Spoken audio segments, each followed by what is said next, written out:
Okay. Okay, we have a motion to come out of closed session. So moved. Motion to have a second. Second. Motion and a second. Any discussion? Hearing none, all in favor say aye. Aye. Opposed say nay. Okay, we have a motion to certify. So moved. Second. Second. Motion and a second. Any discussion? Hearing none, all in favor say aye. You gotta vote on Sorry, we this gotta- Chair Miller. Aye. Director Farrell. Aye. Director Johnson. Aye. Director Broughton. Aye. Director Stanton. Aye. And Director Elliott.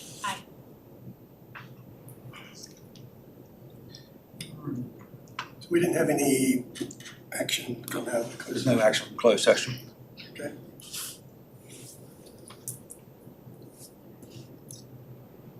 So we're moving to general business. Yes, hold on, I'm trying to get the.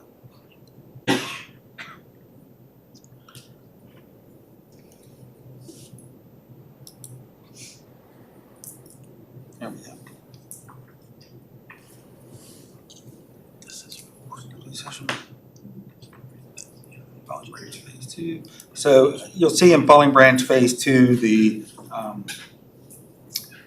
11th pay application we've received from the contractor.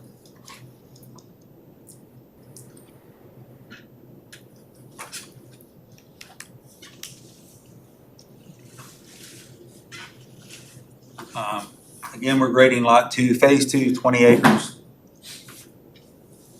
At this time, we've had a wonderful rainy summer, and we have not gotten as much done as I would have liked to, but that is what it is. We finished installing the water line, and the town of Christiansburg has accepted the 12-inch water line.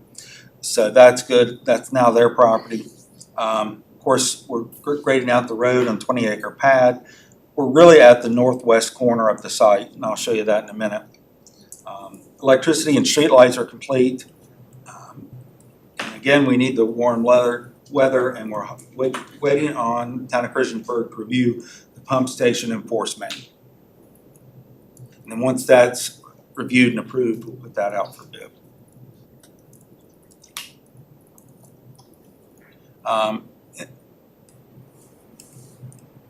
So this past month, the bill was $157, again, pretty small. We've got about $800,000 plus or minus work, which is mostly the road to do that's left. And they claimed 18.5 weather days. I imagine this pay period, they'll probably be between 20 and 25 weather days. You know, early on, you can do other things like grade out the road, or you can install a water line. Right now, they're just stuck to the back corner. So they're working in this area back here. This is June's pictures, some aerials that Public Information helped us with. And this is the back corner they're currently working on. The stormwater pond is essentially complete, and there's all the cut and fill has been, and Taylor helped me with this yesterday, so I can figure out how to put two pictures into one picture. But here's the back corner. It's about 8 feet of cut. So they've still got quite a bit of dirt to take out of the back. And this is facing the site if you were standing in the driveway. So you're pointing north, and there's the Phase 1 substation. So the good news is we've got plenty of grass on site. The stormwater pond's been planted, and it has water on site. So we're not going to have any complaints about grass not growing. We're just going to have complaints about not finishing up the road. I've never had street lights installed before the road's finished. That's all pretty much clay too, isn't it? It is. Since this is only being used for farm use, the first 3 to 4 feet are topsoil, which is real interesting, and then you get back down to the clays.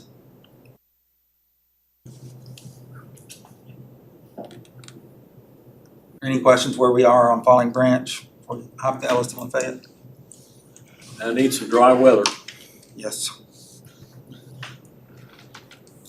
So remember from last month, EDA approved doing a water study at Elliston Lafayette Industrial Park to try to see, if you remember road furniture during Hurricane Helene, the whole county had to scrub their water system, and so they lost fire suppression. So we did some hydraulic testing on the distribution system, and that expected cost was $2,700, and then $45,000 for the modeling and $12,800 for compiling the report. So the water pressure with the tank was 3,000 gallons per minute. Water pressure without the tank was 500 gallons a minute, and that would not cut it. So we just stopped at step one, the $2,700. Brian, just real quick, what's it mean, water pressure with the tank? Because that's flow, not pressure. You're right. The gallons per minute wasn't sufficient to supply their Okay, so sprinkler. it's flow, it's, Yeah. okay. But what we were trying to look at is, of course, the water tank's up here and it runs down to their hydrant. We were trying to see if we could take the 12-inch line off Roanoke Street and run a second. And we cannot because the flow is just not there. We have spent a little money trying to see if we could help them, but at this point we cannot.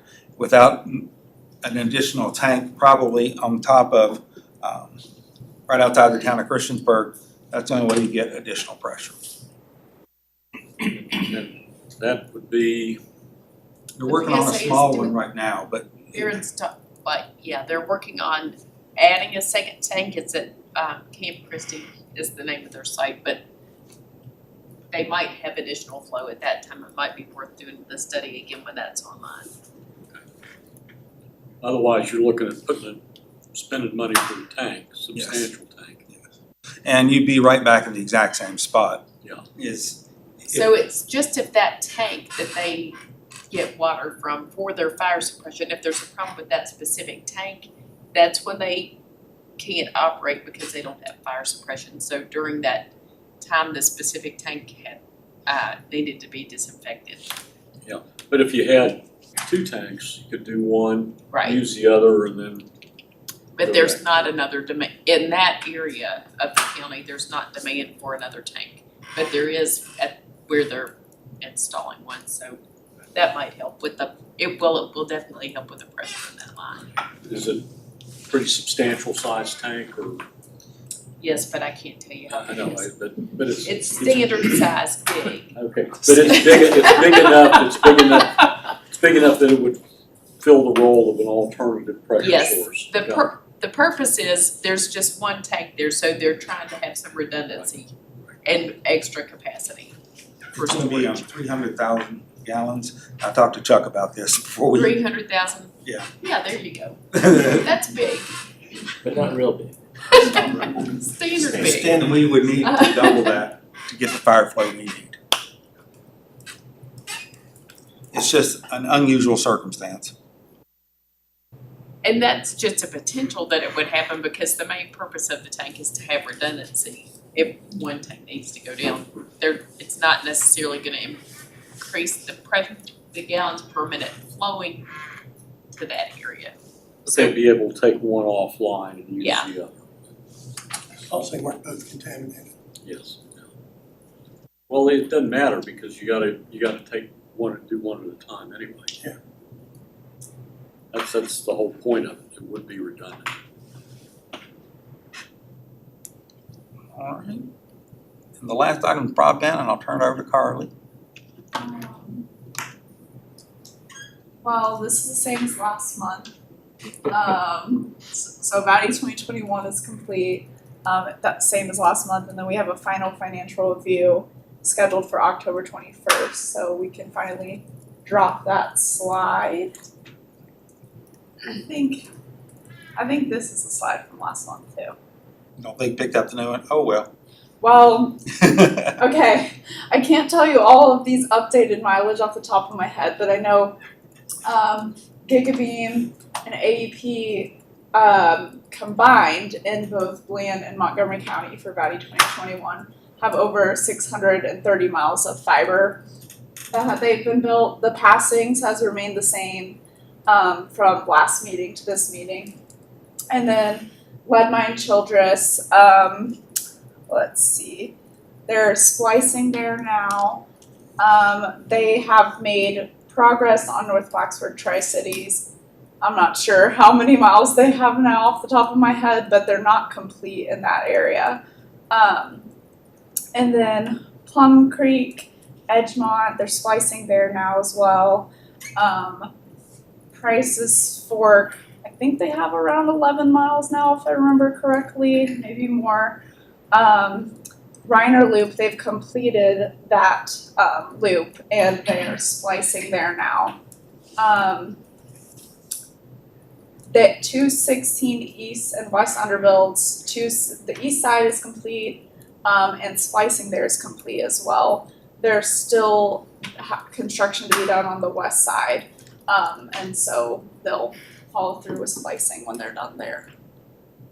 That's in the eastern part of the county, right? The west side. But isn't the 216 like some of that in OLT 10 and 11? Does that affect that or no? Maybe not. It's Roanoke Street to the Roanoke County border. Okay. I got it, Carly. I got it. Sorry, miscommunication. Carly tries to add it onto my slide and I didn't pick that up. We gotta save it on that. So does anybody have any questions? And you may have seen, of course, Brenda's working on the golf tournament, and that is, oh, lovely, September 15th.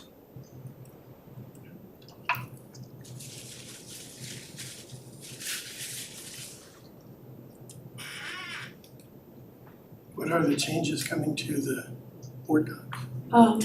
So Board Docs parent company Diligent has been developing a new platform called Community, and all Board Docs users are going to be migrated over to Community.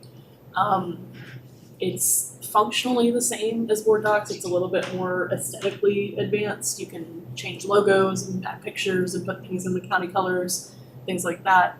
But it is different on the back end especially. So those of us who post agendas for the different county boards have been doing about a month of training sessions with them so far. So we will be switching over to that very soon. We'll set aside time to walk you all through that, and we will have to set it up the same way we did when we first put you all in Board Docs. You'll have to get an email to your county email address to activate your account and set up a new password and all of that stuff. They kind of gave us some leniency in what dates we want to switch over. So as a group, we picked towards the end of September, beginning of October. So if we stick to that timeline, the first meeting fully in Community instead of Board Docs would be the October 21st meeting.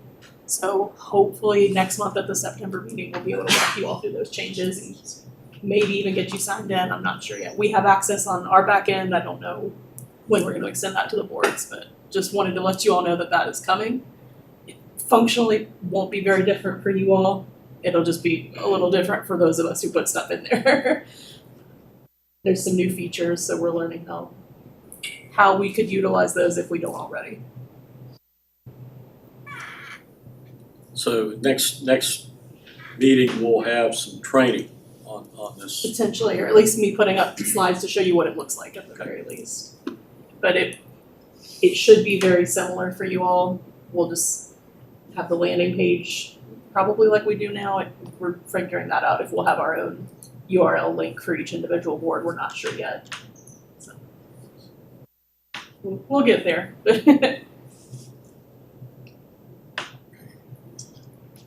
Anything else? Chamber Golf Tournament, September 15th. Brenda has just a couple slots. Right, I've still got some inquiries out. They haven't let me know for sure, but I know that I have 2 empty slots right now, but they are morning slots. So if you know anybody else that would like to play.